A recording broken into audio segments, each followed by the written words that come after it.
Assalamualaikum warahmatullahi wabarakatuh. Perkenalkan, nama saya Ilham Dandes Ameda, NIM 2005112277, asal kelas PKO 2A. Di sini saya akan mempresentasikan tentang pakaian adat Melayu Riau. Baiklah, saya akan menjelaskan tentang pakaian adat Melayu Riau. Pakaian adat memang selalu memiliki makna dan juga filosofi yang harus diketahui oleh setiap bangsa Indonesia. Pakaian tradisional Melayu Riau sendiri terdiri dari berbagai jenis. Jenis pakaian ini tergantung pada situasi dan kondisi pemakainya dan kegiatan harus dilakukannya. Misalnya, untuk acara resmi atau untuk dikenakan dalam kegiatan sehari-hari. Berikut adalah ulasan lengkap dari saya. Baju adat Riau. Sejarah pakaian adat Riau. Pakaian adalah simbol budaya yang menandai perkembangan, akulturasi, dan kekhasan budaya. Pakaian juga bisa menjadi penanda mengenai identitas suatu masyarakat dalam sebuah daerah. Termasuk pakaian tradisional Riau. Masyarakat Melayu Riau masih memegang pengaruh pribumi yang dirasakan dalam sikap dan perilaku mayoritas masyarakat, terutama di pedesaan atau pedalaman. Kebiasaan Melayu Riau sendiri adalah begitu memegang adat Melayu dan norma Islam. Perpaduan Islam dan Melayu inilah yang kemudian membentuk budaya baru. Salah satunya tercermin dalam pakaian masyarakat Riau yang dikenakan. Selain itu, pakaian dan perhiasan tidak hanya untuk memenuhi persyaratan atau untuk mempercantik penampilan, tetapi juga mengandung semangat tertentu. Semangat inilah yang melingkupi nilai syukur dan kejujuran hidup masyarakat Riau dan menjadi filosofi pakaian Melayu Riau. Baiklah, langsung saja saya akan membaca 8 pakaian adat Melayu Riau serta penjelasannya. Yang pertama, baju kurung cekak musang pria. Nama pakaian adat Riau pertama yang perlu kamu kenal adalah baju kurung cekak musang. Baju kurung sebenarnya sangat identik dengan kebudayaan Melayu, mengingat provinsi ini termasuk pengaruh kebudayaan Melayu yang tinggi, maka pakaian adatnya pun identik dengan baju kurung. Dari segi kegunaan atau fungsi, baju kurung cekak musang diperuntukkan bagi pria dewasa atau tua untuk dipakai dalam beberapa acara, terutama acara formal. Misalnya, untuk acara resmi, pemerintahan, atau acara keagamaan. Nah, keunikan dari baju kurung cekak musang terletak pada pemberian nama yang menggambarkan bentuk dari baju kurung ini. Dinamakan sebagai cekak karena baju ini mempunyai kerah atau cekak yang tegap dengan ukuran 2,5 cm yang merupakan bagian leher. Dari bagian kerah hingga dada terdapat kancing dengan jumlah minimal 3 buah. Kemudian di bagian baju kurung cekak musang dilengkapi dengan 2 saku di bagian bawah dan 1 saku di bagian atas. Untuk bagian bawahannya, baju adat ini dipadukan dengan celana panjang berwarna senada, lalu bisa juga ditambah dengan penggunaan sarung yang diikat pinggang hingga lutut.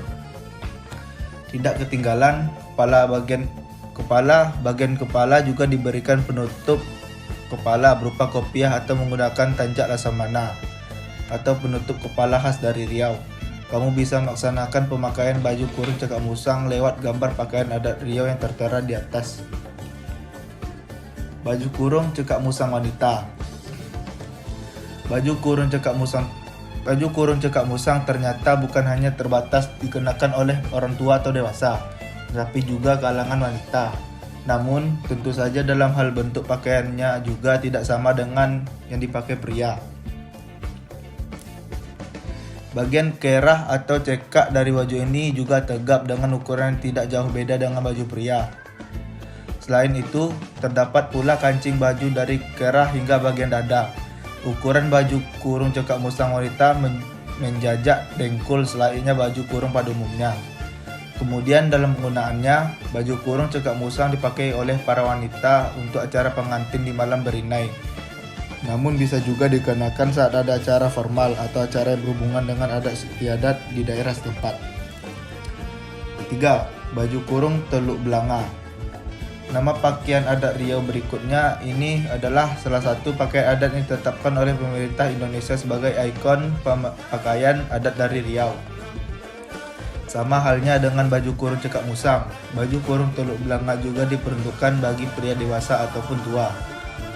Meskipun sama dalam hal pemakaian dengan baju kurung cekak musang, tetapi baju kurung teluk belanga punya ciri khas pada bagian leher baju yang berbentuk bulat dan dilengkapi dengan satu buah kancing. Selain itu, tidak ada kerah tegap seperti baju kurung cekak musang. Namun ada juga pengertian yang terlihat pada saku baju ini, yaitu satu saku di bagian atas serta dua saku di bagian bawah. Bawahannya yang dikenakan oleh teluk belanga juga sama dengan cekak musang, berupa celana panjang dengan warna senada dengan atasannya. Pemakaian aksesoris hampir mirip, terdiri dari kopiah hitam dan sarung yang diikat di pinggang dengan panjang hingga lutut. Tetapi pada teluk belanga, pemakaian sarung pelindung di dalam baju, tidak seperti pada cekak musang yang diletakkan di luar baju. Perbedaan dan persamaan dari baju cekak musang dengan teluk belanga bisa kamu lihat pada gambar di samping. Keempat, baju kebaya laboh. Jika sebelumnya baju kurung teluk belanga ditetapkan pemerintah sebagai ikon pakaian adat Riau untuk pria, baju kebaya laboh inilah yang ditetapkan sebagai ikon pakaian adat Riau untuk wanita. Dari terlihat bila baju ini memang mendapat pengaruh dari budaya Melayu. Apalagi jenis baju ini cukup sering dipakai oleh suku Melayu. Dulunya baju yang dipakai oleh wanita di lingkup kerajaan, tetapi sekarang tidak hanya wanita bangsawan saja. Semua wanita dewasa hingga gadis Riau pun bisa memakai baju kebaya laboh untuk acara resmi ataupun sehari-hari. Pemakaiannya dipadukan dengan pemakaian kain songket sebagai bawahan dan jilbab sebagai penutup kepala. Kemudian dari segi bahan, baju kebaya laboh terbuat dari sutra hingga membuat mahal. Dari bentuknya, baju kebaya laboh punya ukuran panjang yang sama dengan baju kurung mencapai lutut, tetapi bagian bawah bajunya agak melebar dengan bentuk labu. Untuk perwalian juga dilengkapi dengan kancing sebanyak 3 buah. Yang kelima, baju kurung kebaya pendek.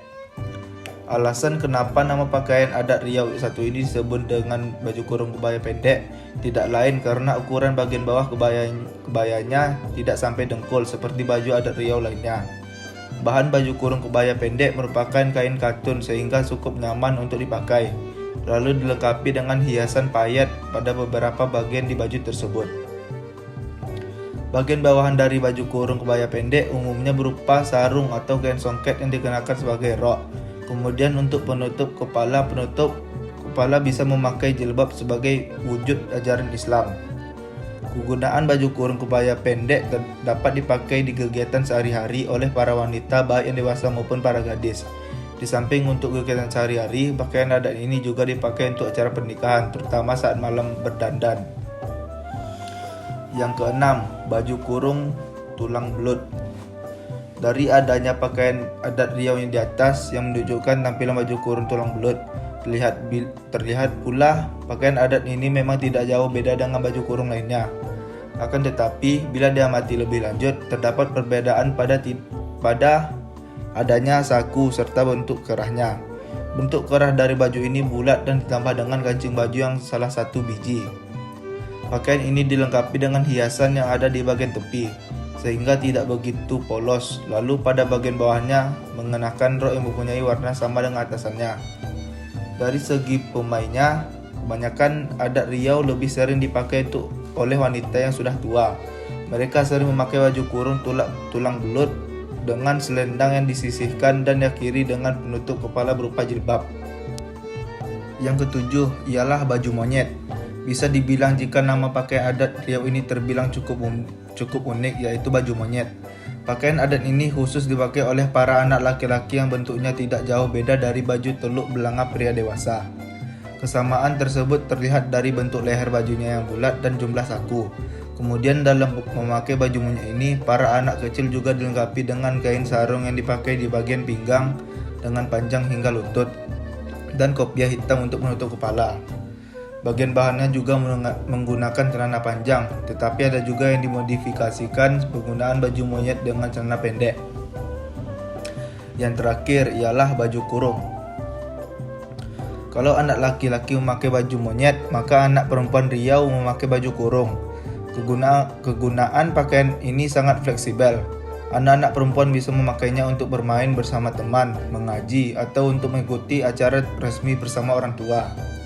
Sesuai dengan gambar pakaian adat Riau untuk baju kurung, desain dari baju kurung sengaja dibuat semenarik mungkin, dengan memberikan motif bunga-bunga. Hal ini baju kurung nampak cantik dikenakan oleh para anak-anak, apalagi tambah dengan warna-warni dari baju kurung yang tidak hanya itu saja, sehingga anak-anak pastinya tidak merasa monoton dengan warna dari baju kurung. Untuk komponen lainnya, baju kurung bagi anak-anak tak jauh dengan baju kurung dewasa, dilengkapi dengan bahan rok panjang lalu penutup kepala berupa jilbab. Pemakaian baju kurung untuk anak-anak ini bisa jadi upaya untuk tetap menjaga kelestarian dan tidak cepat dimakan oleh perkembangan zaman. Keunikan dan filosofi warna pakaian adat Riau. Warna, bentuk, dan model pakaian adat ditentukan berdasarkan filosofi Melayu Riau yang mengandung nilai-nilai tertentu. Warna yang sangat dominan di komunitas Melayu Riau adalah kuning keemasan, hijau lumut, dan warna merah darah. Warna-warna di atas telah diwariskan secara turun-temurun sejak nenek moyang orang Melayu di tanah kuning sasi hidup.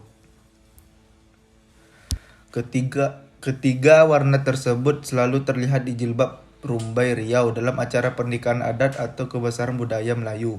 Berikut adalah filosofi warna dalam pakaian adat Riau. Yang pertama, warna hijau lumut.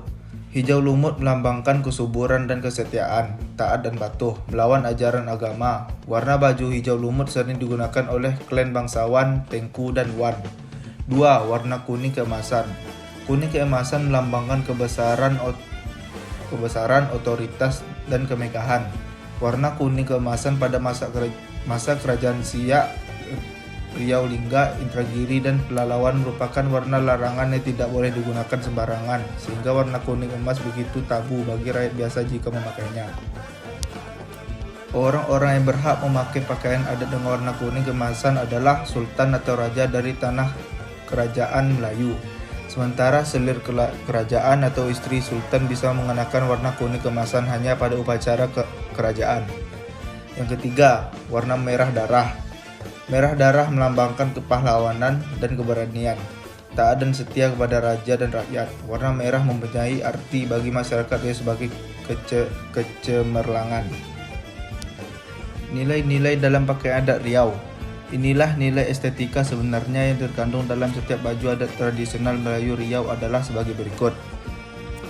Yang pertama, sebuah nilai tradisi. Pakaian yang dikenakan dalam upacara tradisional telah menjadi tradisi selama bertahun-tahun. Tradisi ini telah menjadi ciri khas dan keunikan dari komunitas yang ada dalam masyarakat. Dari pakaian adat yang dipakai, maka dapat dipelajari tentang tradisi masyarakatnya yang bersangkutan. Yang kedua, pelestarian nilai budaya. Pakaian adalah salah satu produk budaya modern yang semakin hari semakin banyak modelnya. Busana adat saat ini banyak digunakan masyarakat Melayu Riau adalah warisan budaya yang harus dilestarikan. Yang ketiga, nilai sosial. Pakaian menjadi simbol penanda status seseorang. Selain itu, melalui nilai-nilai yang dikandungnya, baju adat Riau juga berarti sebagai media untuk menyatukan masyarakat. Nilai-nilai sosial yang muncul dalam pakaian tradisional menyematkan makna tertentu yang dinilai dan ditafsirkan oleh orang-orang. Ya, seperti itulah pakaian adat Riau dan filosofinya. Semua pakaian adat memang memiliki makna dan filosofi yang terinspirasi dari budaya yang ada di sekitar masyarakat Indonesia. Semoga ulasan ini bermanfaat bagi teman-teman yang menonton. Saya ucapkan terima kasih. Wabillahi taufiq wal hidayah. Wassalamualaikum warahmatullahi wabarakatuh.